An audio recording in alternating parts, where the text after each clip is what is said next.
Maraknya kasus bullying atau tindak penindasan yang terjadi di lingkungan pendidikan yang dilakukan oleh sejumlah remaja putri di bawah umur di Cilacap, yang diduga menjadi korban perundungan teman dengan memanggil sejumlah pihak. Bullying merupakan ekspresi menyimpang pada anak dalam upaya pencarian jati diri, peran pendidikan di keluarga dan sekolah sangat diperlukan sebagai penyeimbang.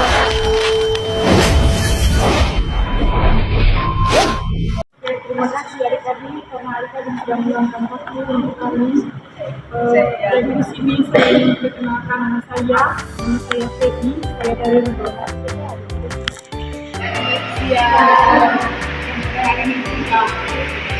Kami dari kampus Universitas Kudus dan Studi Perawatan, hari ini kami akan membawakan pembunuhan, yaitu Sukabumi.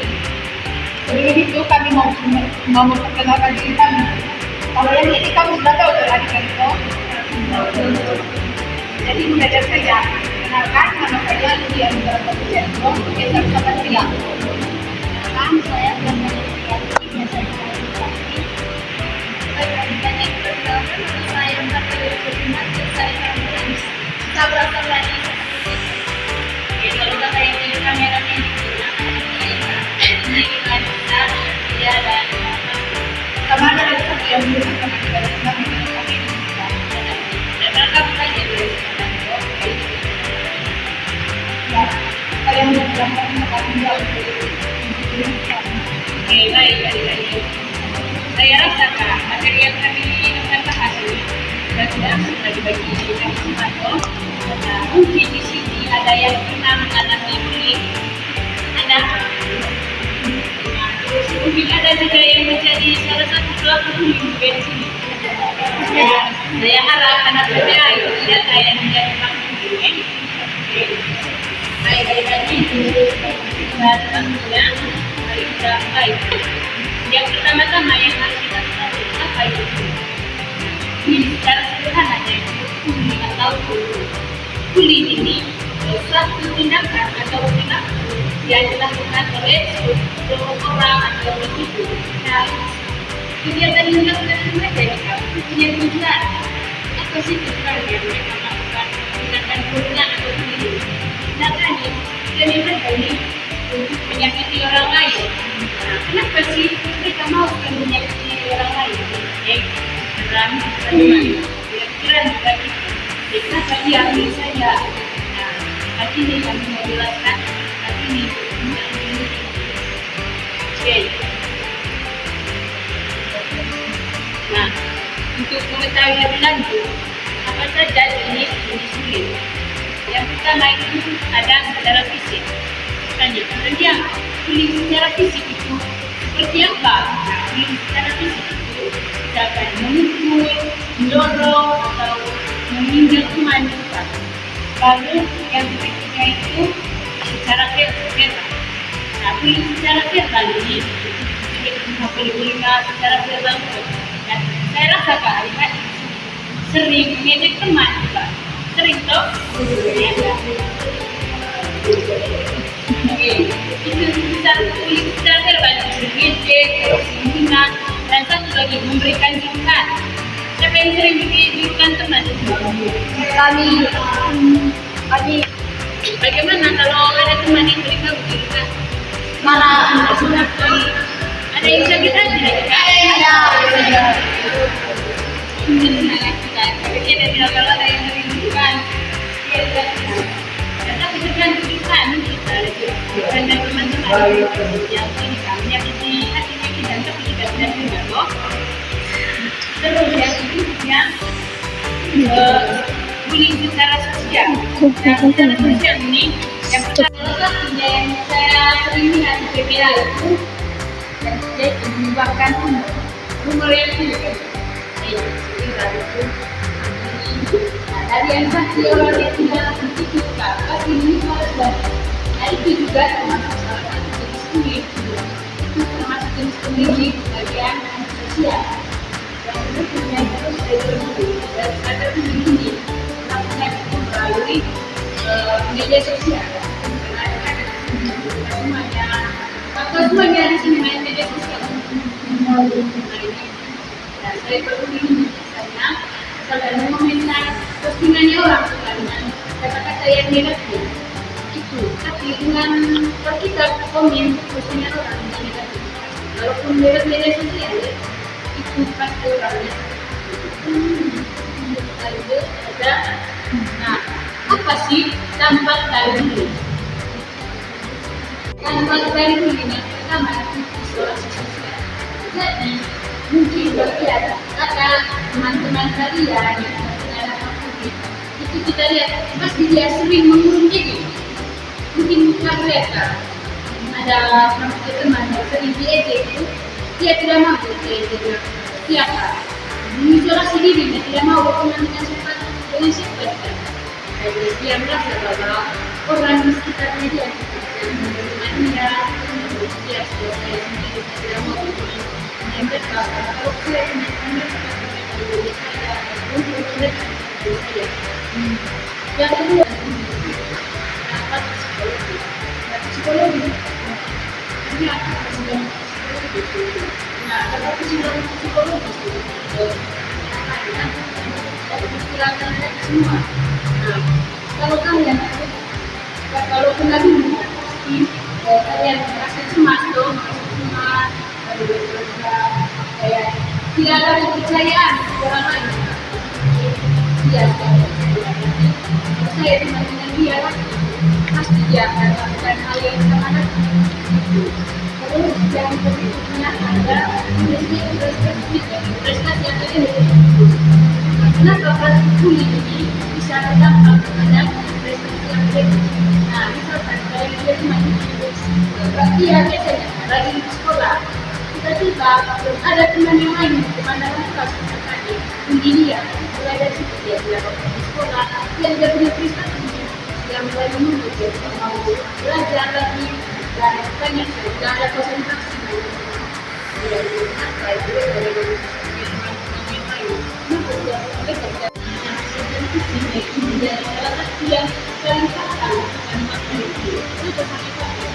kalau bullying mungkin ya jelaskan ada dari bullying yang secara dari fisik kalau yang bullying dia mulai pukul ataupun kena dengan terdapat pada fisik itu memandang kita ini tanda-tanda kita yang yaitu pertama itu perubahan perilaku di mana kita yang biasanya aktif menjadi pendiam atau cemas. Mungkin adik-adik biasanya itu pernah mengalami itu menjadi cemas dari yang kalian biasanya itu ceria, pasti akan menjadi ceria karena dibully. Yang kedua ini menghindari sekolah, mengeluh, sakit atau pemalas. Intinya kamu itu pas saat kamu kena bully, berarti kamu itu pasti akan malas ke sekolah. Kenapa kamu takut dibully oleh kamu punya teman-teman? Yang ketiga itu ada penurunan prestasi dari yang kamu menjadi prestasi kamu punya prestasi itu meningkat, jadinya menurun gara-gara kamu dibully oleh teman. Karena kamu tadi takut pergi sekolah, malas. Karena kamu kayak gini, kalau saya pergi sekolah pasti saya dibully terus oleh temannya. Padahal tidak. Yang keempat adalah luka atau lebam. Kadang-kadang tadi bully itu bukan hanya lewat kata-kata saja. Kadang-kadang bully itu pakai kekerasan, pukul, cubit juga termasuk bully adik-adik.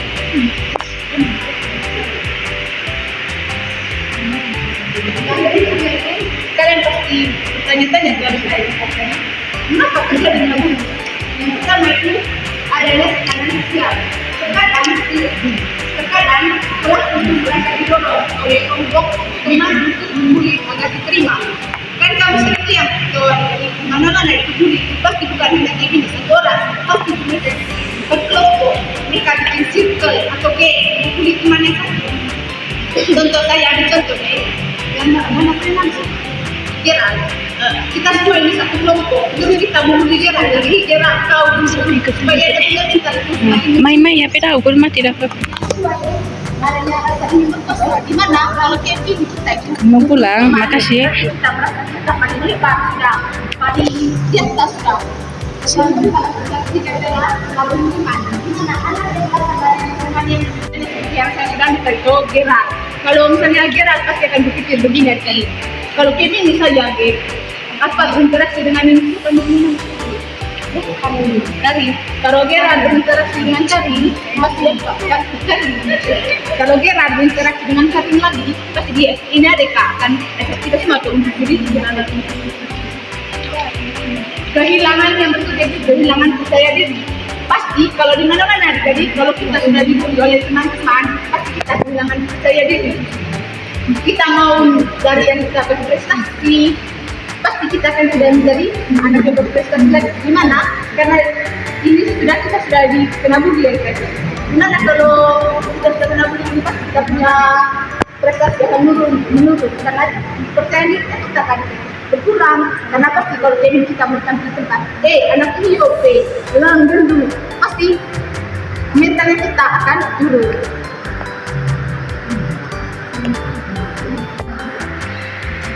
Yang kedua itu memberikan pendidikan tentang kepada siswa atau guru dan orang tua. Bagaimana kan? Misalnya memberikan Bagi masalah. membuat masalah dengan teman misalnya dengan teman tidak terima tidak punya bullying. Terus yang kedua itu sekolah anti bullying yang tegas. Dan ketika itu mendorong nilai saling menghormati toleransi di lingkungan sekolah. Misalnya kita membuat toleransi kepada Teman. kelompok lain. Selanjutnya memberikan konseling bagi korban maupun pelaku untuk mencegah berulangnya bullying. Kita mencegah itu bullying supaya bullyingnya tidak terulang lagi. Dari adik-adik kan pada peran orang tua dalam bullying, peran orang tua dan bullying.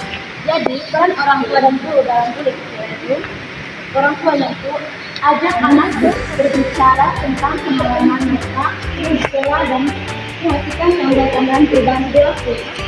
Jadi orang tua Ini itu harus mengajak anak untuk bercerita kepada orang tua atau begini.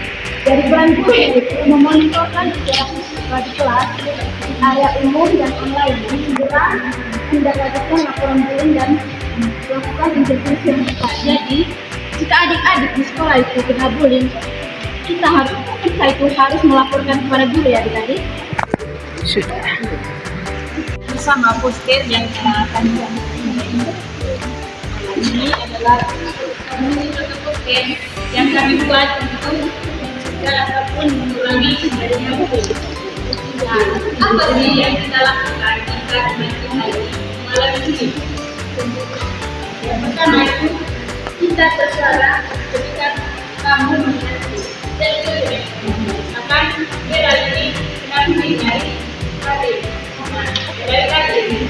Nah, teman-teman yang lain jangan putar dari itu bergerak tapi bagaimana cara teman-teman supaya bullying yang terjadi antara dari adik ini tidak berkelanjutan.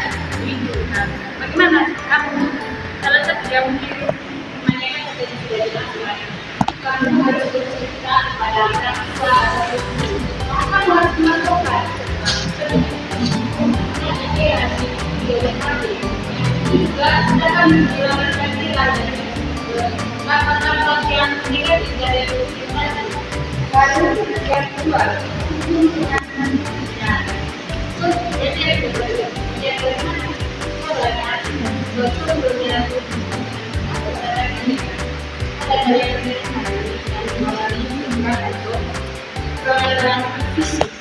kamu jangan misalkan yang gendut ataupun cacat, kamu jangan punya kamu harus kasih semangat. Kamu kasih semangat ya. Kamu jangan malu ataupun jangan tidak betul. Karena kamu berkunci. Kamu berbeda dengan orang lain. Mungkin kamu lebih suka. Ini orang yang cacat itu tidak ada. Kamu sendiri jangan malu.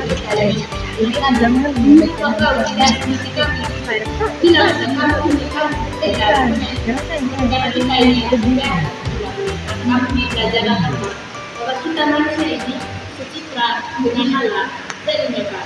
Kita bisa mana-mana lah, kita boleh mengalami kembali yang kehilangan yang harus kami lakukan memberikan support yang terbaik. Yang ketiga itu menghargai perbedaan. Perbedaan di sini merupakan yang baik dari latar belakang, suku, agama, ras, dan sebagainya. Kita itu sebagai makhluk sosial, manusia lah harus menghargai perbedaan seperti itu. Yang ketiga, jadilah contoh kebaikan. Kamu yang sebagai anak PPI harus menjadi contoh yang baik buat teman-teman yang lain. Jangan kamu jadi yang pelaku kuliah, contoh yang baik. Kita menunjukkan bahwa kamu menjadi PPI bukan hanya dekat dengan Tuhan atau kita bukan hanya bisa melayani Tuhan di atas, tapi kamu juga harus menjadi anak yang memberikan contoh yang terbaik. Jangan ada yang kamu harus menjadi orang pertama yang melakukan terjadinya seperti itu. Ya, jadi sengaja yang akan dijelaskan ini. Terima kasih untuk waktu dan kesempatan yang akan diberikan kepada kalian. Kita buat yel-yel yang berkaitan satu kita Tanya dibukakan diamnya gimana pada pertanyaan? kita akan Buat yel-yel gitu kan? sesi diskusi. Ada di sini kan? Kita kasih diskusi teman-teman kami dari waktu dan ada pertanyaan kami akan menjawab. Kami berikan dari sebagai Oke, kami berikan waktu dengan tegang kita bisa siap dan waktu Berdiri Kak Lisa. baik, terima kasih atas waktu dan kesempatannya. Saya ingin bertanya, yang ini apakah bertahan pada pembunuhan? Oke, tetap tidak ada lagi pertanyaannya.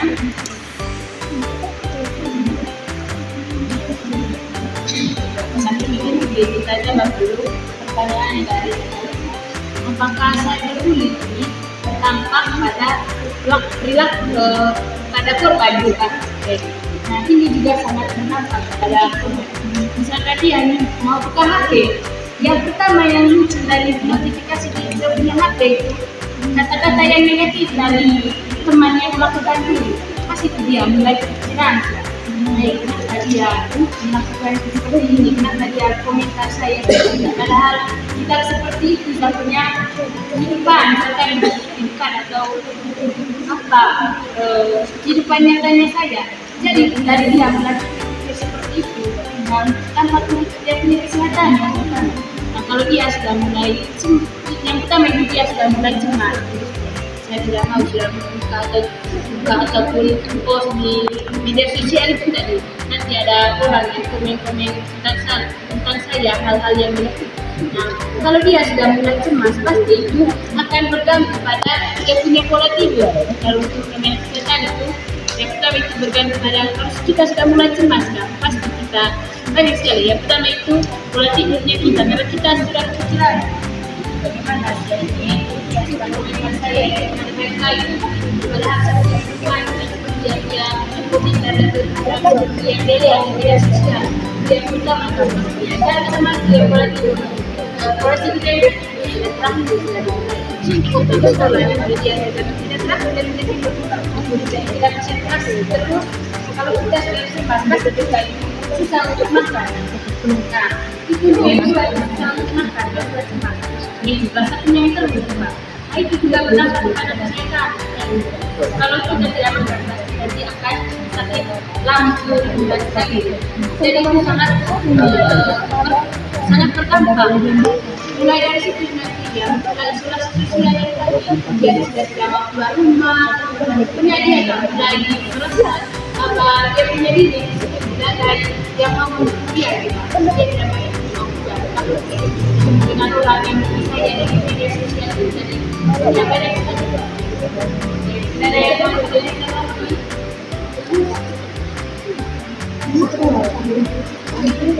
Oke, bagus sekali. Saya punya nama. Nah, pertanyaan dari kakak ini ada, kenapa itu si pelaku bully membunuh? Banyak sekali yang ini korban lagi pelaku bullying itu, kenapa dia bully dengan kita? Yang pertama itu karena dia merasa bahwa dia punya diri itu berkuasa, itu bahwa dia bisa merendahkan orang. Itu yang pertama, karena dia merasa dia punya diri itu berkuasa. Itu yang pertama. Yang kedua itu mungkin dia sering melihat temannya itu pengaruhkan ya, dia melihat teman juga ya, kayak dia biasa bully orang lain tuh, jadi dia ikut-ikutan. Padahal dia juga tidak tahu apa yang dia lakukan, apakah ini berdampak negatif bagi teman yang saya bully. Banyak sekali alasan. Yang berikutnya itu kenapa dia yang memberikan bahwa dia punya diri juga lebih baik daripada kamu. Jadi dia akan mikir ada hal-hal yang kurang dari kita punya diri itu akan menjadi bahan lucu bagi dia. Banyak sekali kenapa dia terus, karena perbedaan. Salah satu perbedaan warna kulit juga. Mungkin dia punya kulit ini sama saya kasih contoh. Warna kulitnya merah ini warna putih. Terus Irfan punya ini Irfan sama mata. Nah dari sini dia dalam merasa saya punya warna kulit sudah yang apa bagus, sementara si Irfan ini dia punya warna kulit. Pokoknya begitu mulai bully seperti itu. Ada lagi Kakak Cece, silakan. Saya ingin bertanya, bagaimana cara menangani bully kalau misalnya dia punya pelaku bully itu adalah orang yang lebih tua dari korban bully, salah satunya orang tua, dan kalau misalnya ini bully melakukan bully dia juga dengan kekerasan. Oke, nah pertanyaan dari Kakak Cici ini, bagaimana cara yang bisa kita lakukan jika korban bully orang yang lebih tua dari kita? Caranya itu yang pertama itu, dan ada pihak kepolisian Kakak Cici, yang bisa kita lakukan melakukan ada pihak yang sudah bully yang apalagi kalau proyeksi masalah. Nah, kita menjadi dengan Aku boleh materi ya. jadi kekerasan yang dilakukan dan ada pasal-pasal yang kita sudah yang harus kita lakukan. Yang pertama kita kalau kita merasa bahwa ini kita sudah punya dan kita sudah punya korban, kita harus berani lakukan, karena itu jadi akan berdampak sangat besar bagi kita punya kehidupan, apalagi kebijakan kita. Tambahan apa namanya, kan saya bilang tadi pakai dari orang kalau saudara mau polisi laporkan ke orang yang lebih dekat dengan kita, misalnya kadang-kadang yang boleh kita itu kadang-kadang kita orang yang terdekat dengan kita yang akrab Jelas materi. mau bertanya kak dari ini ada kasus dia dari keluarga pertama, apalagi anak itu dari ini dia dari keluarga statusnya pembela terus dia anaknya itu. Bagaimana caranya kakak dari Unika buat kasih solusi terhadap mereka yang anak itu dan dia tidak terbuka? Bagaimana supaya mengantisipasi terjadinya bullying pada anak tersebut? Pertanyaan bagus. Diskusi.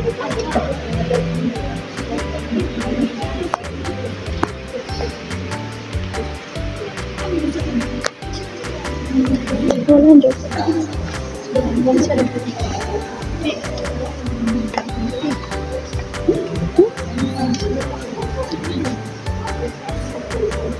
Terima kasih dan apa sih yang bisa kami berikan lagi kami dalam kesehatan? Bagaimana cara atau solusi yang bisa diberikan kepada anak yang tadi, apalagi dia sudah broken home terus introvert lagi. Nah, yang pertama itu yang harus kami lakukan itu pendekatan secara mandiri. Nah, pendekatan secara mandiri ini yaitu pendekatan secara atau psikologis juga, mendekati dia supaya dia mau terbuka apa yang terjadi pada diri. Nah, setelah sudah kami mendekati dengan anak ini, kalau dia sudah mulai terbuka baru, bukan begini Kak, kan dia introvert, tidak mungkin kita langsung kasih saran nih, kau harus begini, kan kita tidak tahu dia punya sumber masalahnya seperti apa. Setelah kita sudah mulai dengan seperti itu, yang harus kita, kalau dia sudah kita harapan apa sih, ke psikolog. Nah, penanganan yang seperti itu tidak biasa dilakukan untuk orang yang biasa sudah.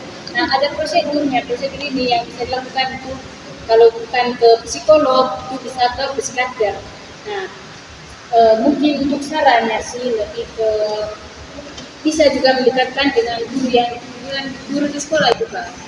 Apalagi nanti PPKN juga akan jadi guru, apalagi untuk anak SD yang proses seperti itu. Nah, kita yang harus pertama itu lihat dari dalam kelas, misalkan ini anak tidak mau bergaul dengan orang lain, mulai sudah mendekati itu anak. Kau kenapa kau tidak mau bergaul dengan orang lain? Pokoknya kalau sudah mulai dekat, kasih saran. Kalau memang kau tidak percaya dengan orang lain ataupun dengan teman, kita juga sering bilang bahwa yang pertama, apalagi anak PPA ini, kalau kamu tidak ada tempat cerita, ini gereja sangat terbuka untuk kita. Apalagi Buah Maria, paroki ini sudah sediakan Buah Maria untuk kita yang tidak ada tempat atau tidak ada tempat untuk bercerita. Itu ceritalah, kalau kamu sudah merasa bahwa tidak ada yang kamu percaya, sudah bisa datang berdoa, biar cerita biasa saja. Tuhan Yesus saya seperti ini, ataupun Bunda Maria saya punya masalah seperti ini, kalau tidak ada tempat cerita. Itu betul. Ada tempat yang kita Larissa silakan.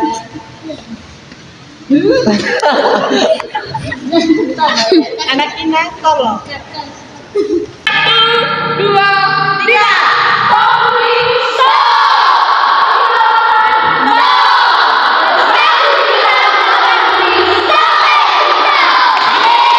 Solidaritas semboyan kami, tak ada yang kami beda-bedakan. Lulus sama rata, berdiri tanpa raja, inilah kami yang selalu